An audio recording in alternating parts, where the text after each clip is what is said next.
Rökkatru, or True to the Rökkr, stands alongside Asatru and Vanatru in the realm of Northern Neopaganism, where followers honor the Rökkr, the giants or jotun of the northern tradition.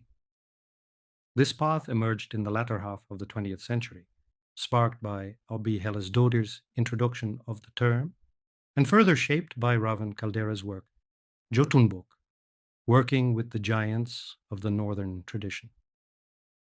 The name Rökkatru blends the Icelandic words for twilight, Rökkur, and faith, true, highlighting a group of Scandinavian pagans dedicated to the wild, elemental, yet wise giants and jotun.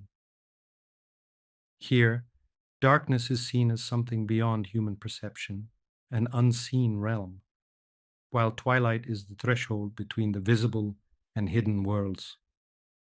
Central to this tradition for a long time was Kaldera's work, along with the poetic and prose Eddas, which serve as a knowledge base about giants, albeit to a lesser extent due to the lack of detailed descriptions and their often adversarial roles. Another crucial aspect for Rökkatru followers is UPG, verified personal gnosis, insights gained through meditation, trance states, and shamanic journeys. This is complemented by SOKG, shared personal gnosis, which is knowledge validated by other members of this or similar groups. Despite its rich foundations, this neo-pagan movement hasn't widely spread in the West, largely due to the controversial figures of its founders. Rökkatru emphasizes individualism and UPG, making the formation of communities with clear hierarchies and group work challenging. In Russia, Rökkatru began to gain traction in the 2000s, attracting followers of Scandinavian neo-paganism who valued spiritual growth over strict reconstruction of ancient paganism and often identified with mysticism and the left-hand path. In Rökkatru cosmology, beyond the traditional Norse perception of a universe made of 9 worlds connected by Yggdrasil, there's a crucial division of all existence into 2 fundamentally different realms. Midgard represents the known, human comprehensible part of the cosmos, the realm of humans, Aesir and Vanir. Utgard symbolizes the uncharted, unfathomable aspects of reality, the domain of chthonic forces, giants, Jotnar, and the great Rökkr. The twilight zone, lying at the border of these realms, is key for Rökkatru practitioners for spiritual, ritualistic, and mystical practices. Rökkatru philosophy posits that the clear, understandable Midgard is influenced by the deep unconscious processes of Utgard and vice versa. Venturing into the twilight allows a Rökkatru follower to perceive these interrelations, engage with the Rökkr, receive insights, and alter the boundaries of their reality. Rökkatru's path of personal and spiritual growth is a journey through the twilight, free from Midgard's clear determinism and Utgard's formless uncertainty, while acknowledging all Scandinavian deities, including Aesir and Vanir. Rökkatru practitioners prefer working with Jotnar or related entities. In Rökkatru tradition, key figures known as the Great Rökkr are revered, each embodying profound aspects of the cosmos. Loki. Hailing from the Jotun lineage, Loki is a god of fire and change, celebrated for his wit and cunning. He acts as a bridge between Midgard and Utgard, guiding followers through the twilight. Angrboda, a giantess and witch, known for birthing 3 key figures in the mythic narrative. She represents transformation and adaptability, aiding in magical practices tied to nature. Hel, ruler of the dead in Helheim, Hel is seen as a goddess of death, but also of transformation, initiating spiritual growth processes. Jormungandr, the world serpent, embodying boundaries and transitions, revered for its role in defining and crossing limits.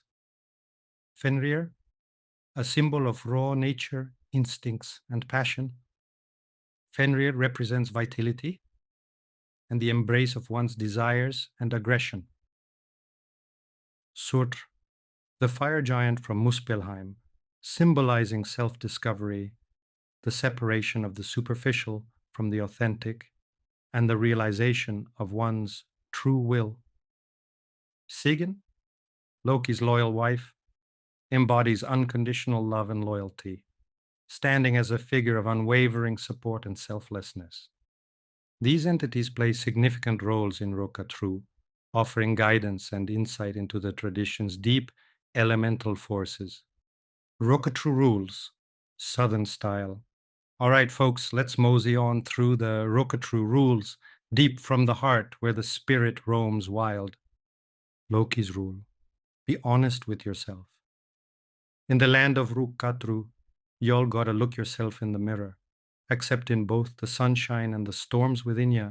If there's something stirring in your heart or life that just don't sit right, don't you turn a blind eye. Embrace it, work through it, and take charge. But don't you carry the weight of blame on your shoulders. Hell's rule: remember death. Now, hell teaches us to keep the end in sight, to value the here and now, cherishing each breath like it's pure gold. It's about finding the richness in life, knowing all things pass, but what matters is the journey and the fire in our souls at each moment. Angrboda's rule: change.